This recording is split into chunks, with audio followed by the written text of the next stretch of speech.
అక్రమ నిర్మాణాల విషయంలో జీహెచ్ఎంసీ నోటీసులు ఇచ్చి చేతులు దులుపుకుంటోందని హైకోర్టు ఆగ్రహం వ్యక్తం చేసింది. నోటీసులు ఇచ్చిన విషయం తెలియని ప్రజలు ప్లాట్లు కొనుగోలు చేసి నష్టపోతున్నారని తెలిపింది.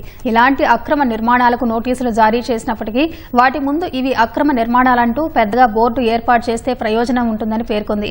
ఇలా చేయడం వల్ల ప్రజలు అక్రమ నిర్మాణాల్లోని ప్లాట్లను కొనుగోలు చేయరని స్పష్టం చేసింది.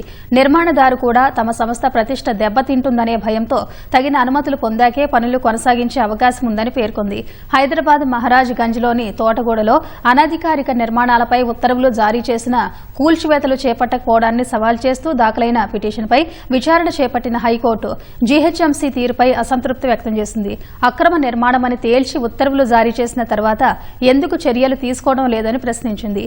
అధికారులు కోర్టులంటే అక్రమార్కులకు భయం లేకుండా పోతుందని వ్యాఖ్యానించింది. తోటగూడ నిర్మాణాలపై పూర్తి వివరాలు సమర్పించడానికి గడువు కావాలని జీహెచ్ఎంసీ న్యాయవాది కోరగా విచారణను ఈ నెల 11కు వాయిదా వేసింది.